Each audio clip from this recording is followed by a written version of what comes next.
Greetings to all those watching. My name is Yashwardhan Unyal, and you're watching Bridging Horizons, Creating Culture of series. And today, we are hosted by Kelly, who's owner of Krafted Experiences. Hi. Krafted Experiences does give you a tailor-made experience in coffee and its specialty. So, hello Kelly, how are you? Hi, I'm good. Thanks for having me. So Kelly, tell us about yourself, how you ended up in Dehradun, starting a very specialty coffee thing. Well, I am Kelly, and I'm originally from America. I've been living in India consistently for about 4 years now. Okay. I find the whole country just, incredible India. And it truly is incredible. My first time to India was in 2008. I arrived in Chennai, and then I came up to Delhi to visit some friends, and then I went to a smaller city in UP called Saharanpur. And so one of the things that really impacted me about India was when I was in the south, it felt like a whole different country from when I came up to Delhi. And so, yeah, India is just full of such beautiful diversity. So over the years, I continued to come back, and I found that I just loved this place.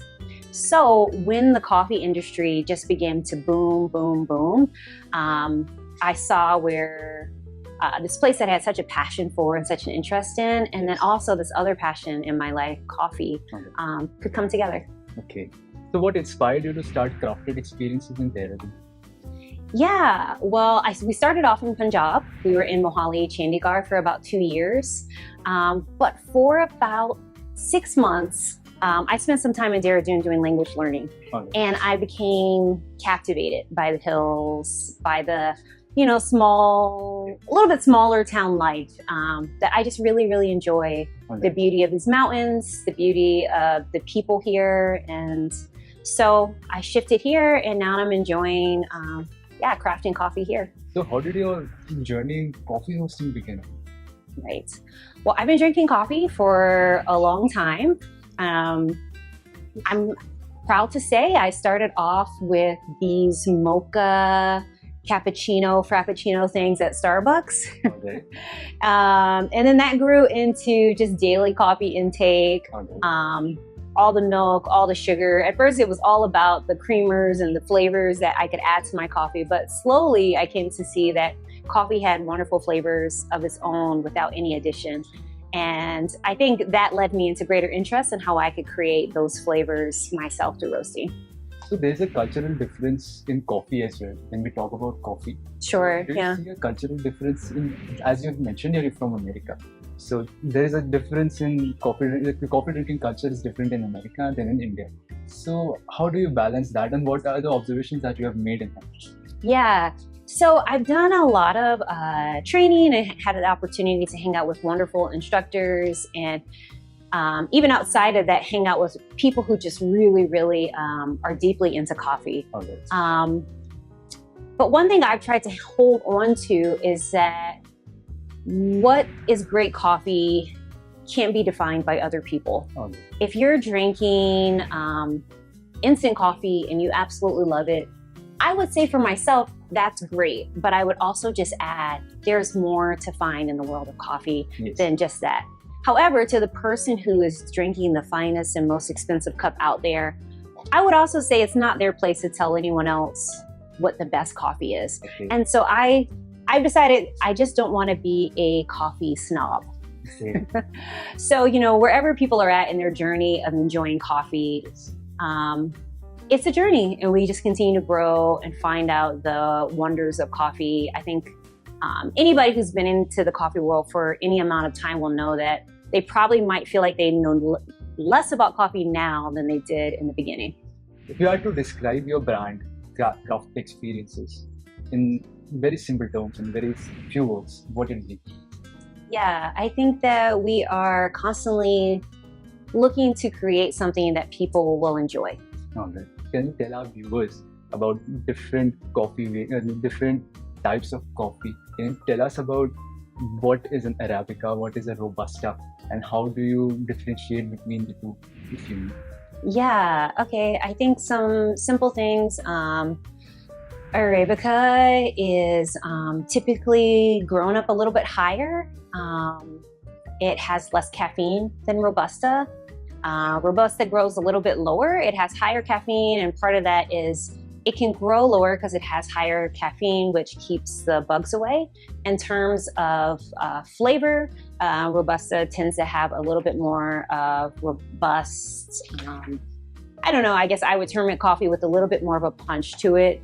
It often gets a bad rap as being not as good of a coffee, which that can be true, but you can find some Robusta that is excellent in quality, particularly in India. So where do you source your coffees from? All of my coffees come from India, the south of India, yeah. Are you inclined towards the Indian coffees or the coffees that are imported?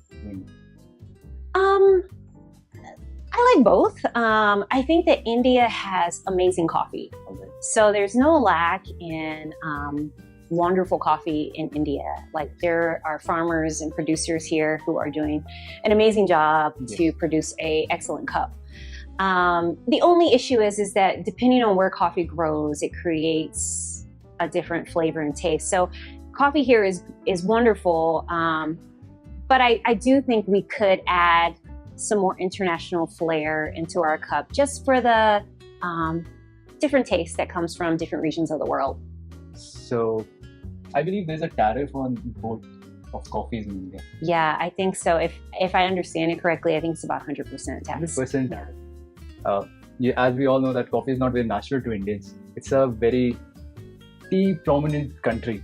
They are prominent tea drinkers. So is this a challenge for you to change the culture of this country?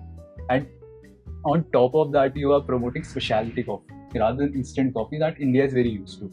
So what are the challenges you faced while promoting specialty coffee in India, and that too in a place like Dehradun? That is a tier 2 city in India.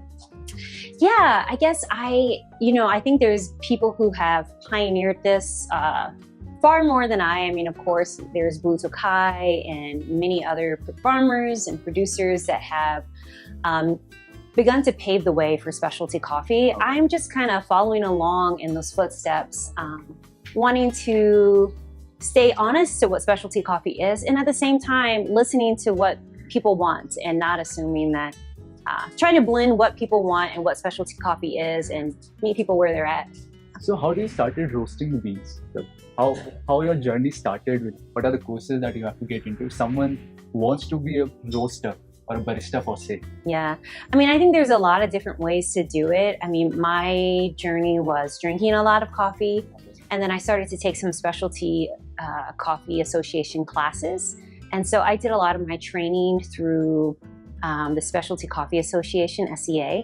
But alongside of that, I was practicing roasting, I was working in cafes, and you really need that hands-on experience. You can learn all the courses, but there is no escaping the practice involved in. Sorry, I'm interrupting. Yeah. Can you brief us what SCA is all about? Yeah, sure. So the Specialty Coffee Association is it's an international group that basically is teaching coffee around the world and keeping the specialty coffee education to a certain standard. It's not the only way to learn specialty coffee, but I think it is a great way with a high standard of learning. All right. So for all the coffee roasters and baristas, do they have to take an exam or a program that is provided by the SCA? Or do we have alternate platforms like SC doing their work in coffee? Yeah, there's definitely alternate platforms. I mean, I want to say the best thing you can do is practice. Okay. The upside to taking classes is you just might learn some more practical things, some standards to go by, and you'll understand how other people are also thinking about coffee. But yeah, I think there's many different alternate routes to become a great coffee person. There are many brewing methods, such as AeroPress. You can use an AeroPress to brew a cup of coffee for yourself, a specialty one. A V60, a French press, and even many more. She might know better. I am just a student here. So can you tell us more about these brewing methods that are there to brew the specialty coffee in person? And can you do it with instant coffee as well? No. With instant coffee goes through such a process that, I mean, if you like it, keep on drinking it. But it does take away a lot of the original flavors and just the beauty of the coffee. So India is traditionally dominated by instant coffee drinkers rather than specialty coffee drinkers. Yes. Brands like Blue Tokai or even Third Wave Coffee or Sleepy Owl are just very new to the market of coffee drinking experiences in India, isn't it? Yeah, that's true. So you can brief us about something. Why do you think there is a change in coffee drinking culture in India? Why the people are shifting from instant coffee to specialty coffee? We are one of those. Me and my brother, we have shifted our focus from instant coffee to specialty coffee once, thanks to her. And she was the very first teacher that taught us about the specialty coffee things. So can you brief us about that? Yeah, I can't speak to why people are changing, other than the fact that it's just an observation that you're doing. What do you think it is? Yeah, no, people definitely are. It's a growing. I think that unlike instant coffee, there's a lot of communities that can be made around specialty coffee. Just like the interest group, hobbies, and we run workshops here. And while I think people do want to come and drink great coffee, I think they also want to meet people who are into this, something that can be a hobby or a passion or even a career path. And I mean, if you love instant coffee, that's wonderful for you. But this coffee is just better. That makes more sense. Just tastes better. Yes. And you should try it. Yeah. And so it's just something, the whole process is a process to be enjoyed, from the brewing process to the sitting and enjoying the cup that you brewed yourself. So you've just mentioned that you provide courses. What are these type of courses that you provide, and how do our viewers, if they are very interested in trying something new, such as specialty coffee we are talking about here, how do they get an hands-on experience on that? Yeah, so we run classes here from anyone who is just brand new to coffee and you want to learn about just a little bit about the farm, to the cup process, to manual brewing, to espresso making, to those who are even looking to make a career in coffee roasting or becoming a professional barista themselves. So some people just want to come because they want to, continue on in a hobby. They just want to do a fun activity with their friends. And of course, some want to learn a lot more and see where that path takes them in the future. We are seeing a revolution in coffee drinking in India, as we have mentioned before. I'm repeating it all right. But do you see, there's a revolution in India, the exports have crossed $1 billion in recent times. Do you see, and we are seeing coffee cultivation reaching northeast parts of India. Have you tried any coffee from northeast? I haven't had any yet. So no. Yeah. We are also trying to get our hands on that. So I would like to ask you, what is your personally favorite brewing method, if there is per se? Yes, there is a favorite brewing method. I would say I really enjoy using the V60. I use it every day, multiple times a day. Can you brief us about it? What is V60 and how do we go about brewing in this? Sure. Can you brew it, right? Yeah, why don't I just brew it up?